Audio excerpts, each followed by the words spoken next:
Welcome to Feedback Studio. Feedback is a tricky subject. We've all seen the research to suggest that providing effective feedback to students is one of the most effective things that we can do as educators. But at the same time, we've also read the reports. I've got one right here that tells us that feedback makes little or no performance difference to nearly 67% of students. And that for 17% of students, it can actually make them worse.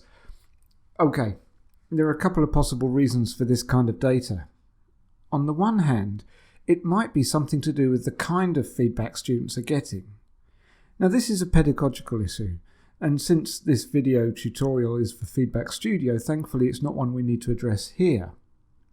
The other, though, is to do with the mechanisms by which feedback is provided to students, and that's where Feedback Studio becomes very relevant indeed. There are three main mechanisms in Feedback Studio through which you can provide qualitative feedback to students.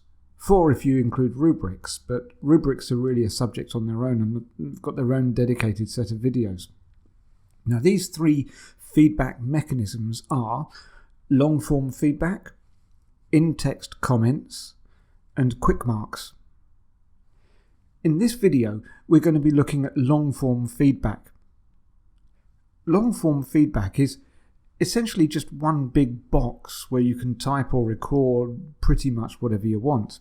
It's the digital equivalent of an assignment cover sheet. Remember that piece of paper you'd always find attached to the front of your assignment, covered with the indecipherable scrawl of whatever tutor or postgrad got the short straw of having to mark it. Well, this video is going to be divided into 2 parts, actually. In this first part, we're going to be looking simply at how to write this feedback in Feedback Studio.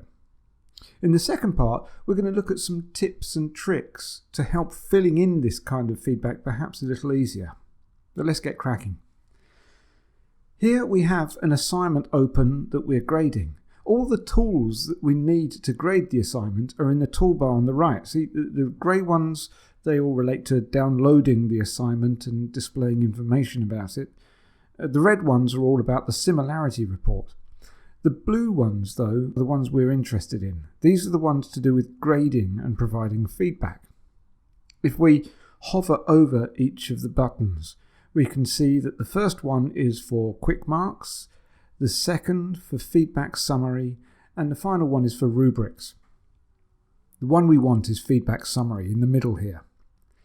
If we click on this button, a panel opens up on the right. Now, there are 2 parts to this window.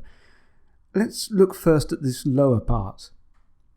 Here, we can see a window into which we can type our feedback. Simply click anywhere in the window and you can start typing.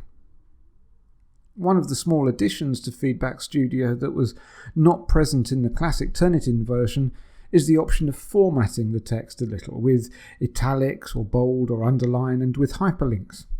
You may not immediately see why this is useful, but it can be particularly handy for emphasizing key points, or if you wanted to include a reference, or if you wanted to redirect students to information on another website. There is a limit of 5,000 characters for this feedback box, which should be more than enough. And you can see your own character count dynamically changing as you type. So those of you used to Twitter should feel right at home. Now, just above this feedback window is a recording option.